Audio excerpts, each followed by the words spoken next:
Lanjut. Oke, good. Thank you Juma. Bang Admin, ini aku mau closing terakhir ini. Bisa minta 5 menit nggak masing-masing sama aku ya? Biar enak. Boleh. Oke. Nggak apa-apa ya Bang Admin ya? Aku mau kasih tahu kisah nyata dulu ya. Aku mau cerita. Jadi gini, ada stafku ya. Stafku namanya Ngatini ya. Ini true story ya. Kalau aku berbohong ini biar Tuhan yang menghukumku. Ya. Ada Ngatini. Minta maaf sebelumnya, dia dari agama seberang. Ini fakta ya. Dia pakai kerudung juga. Dia udah bersuami, ya. Di suatu waktu dia curhat, dia cerita, oh dia ada wanita lain ternyata, dia bilang gitu. Loh, lantas aku kan ingat ini, selama ini aku debat sama teman-teman seberang, aku ingat ayatnya. Loh, kamu kenapa sedih? Aku bilang, bukankah itu kalian memang ibadah itu? Kok kamu sedih? Kan itu jalan kalian untuk surga juga. Itu kan pahala buat kamu. Kenapa kamu sedih? Iya Pak. Memang itu ya. Aku tahu Pak. Itu ada ayatnya kok. Ada ajaran dari baginda kami kok mengenai itu Pak. Cuman jujur ya Pak, dia bilang. Dari hati aja yang paling dalam, dia bilang. Dari hati yang paling dalam saya menolak sebenarnya Pak. Saya menolak, saya nggak terima saya. Dia bilang. Ya, jadi ku bilang satu sama dia. Sebelum kau pulang, begini. Aku kasih satu nats buat kau ya, Ngatini. Oh iya Pak, nggak apa-apa Pak.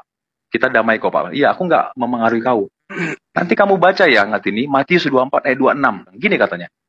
Jadi, apabila orang berkata kepadamu, lihat, ia ada di padang gurun kawan. Hati-hati ya. Lihat, ia ada di padang gurun. Janganlah kamu pergi ke situ. Atau, ia ada di dalam bilik. Perhatian ya, ada dalam bilik. Secret chamber, kalau bahasa Inggrisnya. Secret chamber ada di mana? Kalian rimang-rimang ya, kalian pikirin. Janganlah kamu ke sana katanya. Janganlah kamu kepercaya.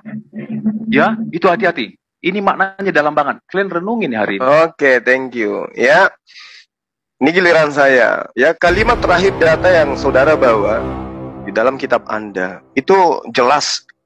Yang dimaksud di situ adalah Paulus. Paulus menulis surat mengaku bertemu dengan Yesus di dalam bilik penjara. Dia bertemu di gurun ketika dia ke Damsik, dia mendengarkan suara itu lagi di gurun.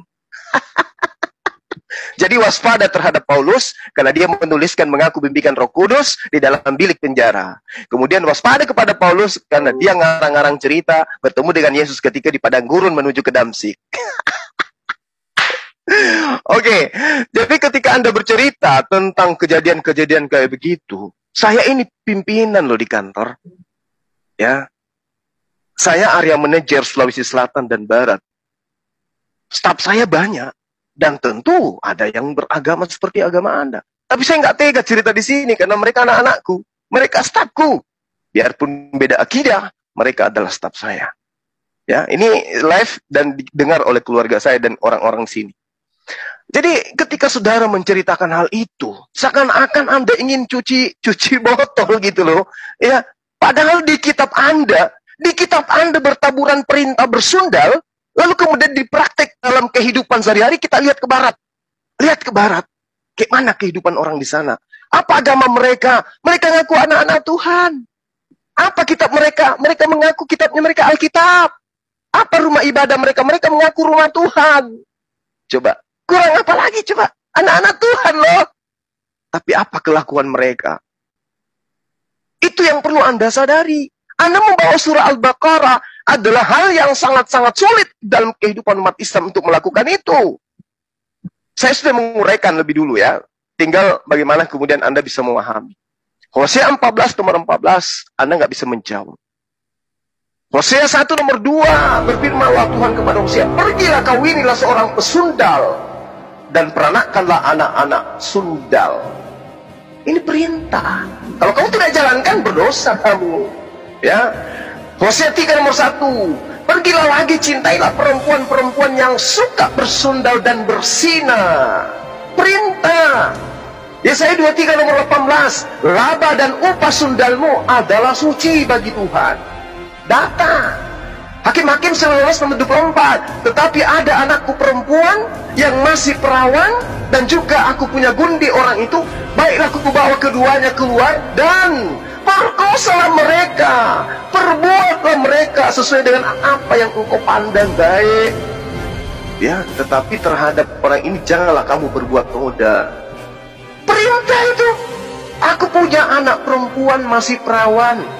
Baiklah ku bawa keluar untukmu, perkosalah dia, dan berbuatlah seperti apa yang kamu suka. Hakim-Hakim 19:24. Jadi kalau saya boleh mengatakan, kalau di umat Islam ya, anak-anak perempuannya ingin tamasya, apa yang dikatakan anak-anak ini? Mam, iya sayang. Ya, dia katakan, aku mau tamasya ya dengan kawan-kawanku.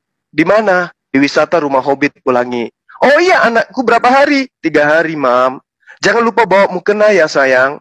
Jangan lupa bawa sejadahmu ya sayang. Itu di Islam. Tapi kalau di agama seberang, ketika ditanya, Mama, aku dan kawan-kawanku mau pergi tamasya. Kapan? Besok. Oke, silakan. Tapi ingat, jangan lupa bawa kondom ya.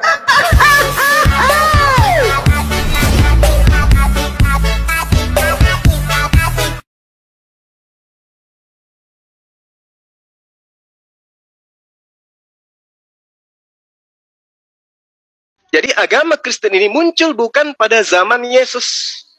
Di zaman masa Yesus masih hidup, belum ada gereja, belum ada gospel, belum ada agama Kristen. Artinya, Yesus itu bukan orang Kristen, dan dia tidak pernah mengajarkan ajaran Kristen. Makan babi, tidak bersunat, masuk gereja, nyembah manusia, itu bukan ajaran Yesus. Awal mulanya, karena Paulus ini menyimpang dan mengajarkan sesuatu yang berbeda dari ajaran asli dari Yesus, maka Paulus pun dimarahi oleh kaum Yahudi.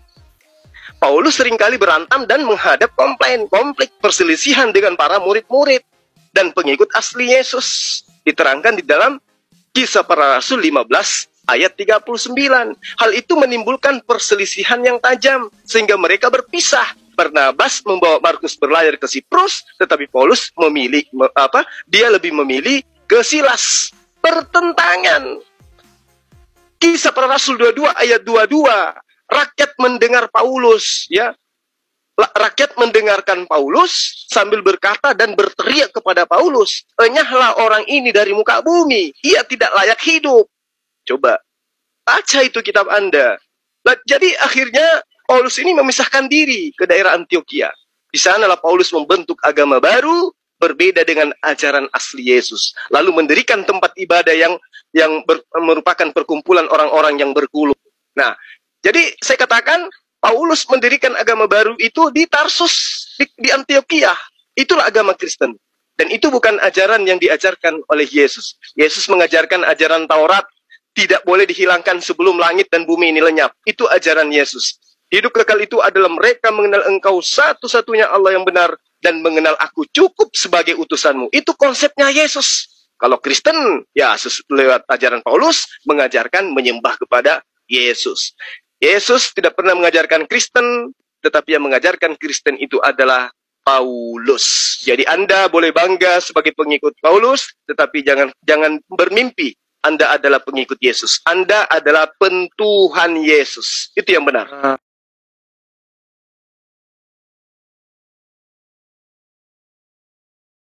Jadi ketuhanan Yesus bukan cuma CUCMA utusan, tetapi dia utusan. Kalau saya analogikan, ya Allah ketika memberikan obat, ya Allah sebagai dokter dan kami pasiennya, ya Yesus Kristus bukan sekedar pasien, bukan seperti pasien, tetapi dia adalah dokter yang membawa obat yang ingin menolong pasiennya supaya sehat karena pasiennya sudah megap-megap nggak bisa bangun gitu ya. Jadi Yesus adalah Allah itu sendiri karena dia firman, tapi dia bukan Allah Bapa. Yesus adalah wahyu itu sendiri karena dia adalah sang firman dan Mesias. Yesus adalah manusia itu sendiri karena dia menolong umat manusia untuk kembali kepada Allah Bapa. Ini konsep iman yang rasional sehingga kami tidak terus menjadi ragu-ragu akan iman kami dan keselamatan kami. Jika kami mati, maka kematian bukan hukuman, kan Yesus menjamin dia mengalahkan kematian. Jika kami bangkit dari kematian, Yesus menjamin karena dia naik ke sorga, kami juga akan naik ke sorga. Yang jelas bukan naik ke bulan, apalagi membelah bulan. Makasih. Oke, baik. Sekarang gini kawan, sebenarnya yang Anda uraikan itu, kalau Anda jujur, itu adalah ajaran Paulus kan? Itu bukan ajaran Yesus. Ya, oh. Paulus. Ya, nah itu Anda harus akui itu. Kisah para Rasul 2 nomor 36. Jadi seluruh kaum Israel harus tahu dengan pasti bahwa Tuhan telah membuat Yesus yang kau salibkan itu menjadi Tuhan dan Kristus. Kan dia dijadikan. Oke? Kisah Para Rasul 3 nomor 26.